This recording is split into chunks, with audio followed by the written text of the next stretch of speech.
Heart Evangelista iginiit na lips lang talaga ang kanyang ipinaretoke. Sa isang Instagram post ng kapuso actress at international fashion icon na si Heart Evangelista, binuksan niya ang isang personal na usapin patungkol sa kanyang hitsura, at ibinahagi kung anong bahagi ng kanyang mukha ang kanyang ipinaretoke. Sa isang video na ini-upload niya, ipinasilip ni Heart ang isang lumang litrato mula sa Candy Magazine, kung saan siya ang cover girl noong Agosto taong 2000. Ayon kay Heart, kung ikukumpara ang kanyang hitsura sa naturang larawan at ang kanyang itsura ngayon, tanging ang kanyang mga labi lamang daw ang nagbago.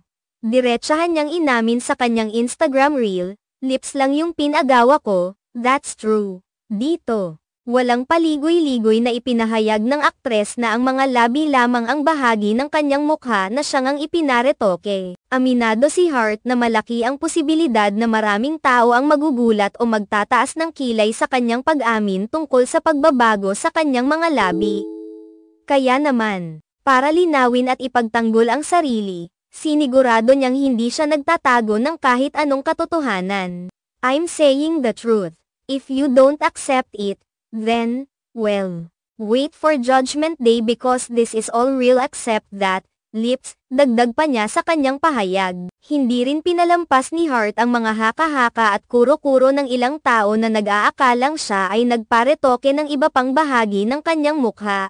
"My eyes and nose, etc., were made by God. I swear," ang matapang na pahayag ng aktres. Binigyang diin niya na ang kanyang mga mata at ilong ay likha ng Diyos at hindi bunga ng anumang kosmetikong operasyon. Ang pag-amin na ito ni Heart Evangelista ay hindi lamang isang simpleng pahayag kundi isang pagsasalamin ng kanyang pagiging tapat sa kanyang mga taga-suporta at sa publiko.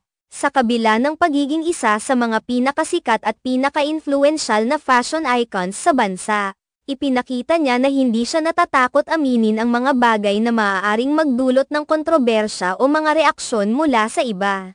Malaking bahagi ng pagiging isang celebrity ang pagiging bukas at totoo sa sarili, kaya naman marami sa kanyang mga tagahanga ang napa-appreciate ang kanyang pagiging tapat. Si Heart Evangelista, na asawa ng Senate President na si Chis Escudero, ay kilala hindi lamang dahil sa kanyang mga acting skills kundi pati na rin sa kanyang mga fashion choices at malawak na impluwensya sa industriya ng moda. Sa bawat post ni Heart, tiyak na may mga magagandang reaksyon mula sa kanyang followers, pero hindi rin ito ligtas sa mga mapanghusga. Sa kabila ng mga posibleng kritisismo, ipinagmalaki ni Heart ang kanyang pagiging totoo sa sarili at sa kanyang mga desisyon, tulad ng pagpaparetoke sa kanyang mga labi. Kahit na ang usapin ng mga pagpaparetoke ay naging isang kontrobersyal na paksa sa lipunan, ipinakita ni Heart na hindi niya ikinahihiya ang kanyang desisyon at hindi siya natatakot na magbigay ng linaw sa mga haka-haka na umikot sa kanyang itsura. Para kay Heart, ang pinakamahalaga ay ang tanggapin at mahalin ang sarili, kahit ano pa ang sabihin ng iba, at sa huli, ang kanyang mga fans at taga-suporta ay laging nariyan upang suportahan siya. Sa pamamagitan ng kanyang pag-amin at pagiging bukas sa publiko, ipinakita ni Heart Evangelista na hindi siya natatakot na maging totoo at tapat sa mga aspeto ng kanyang buhay. Hindi lang ito isang simpleng pag-amin, kundi isang mensahe na nagsasabing mahalaga ang pagpapahalaga sa sariling desisyon at hindi kailangang magtago ng mga bagay na madalas ay pinag-uusapan o ikinukondena ng ibang tao.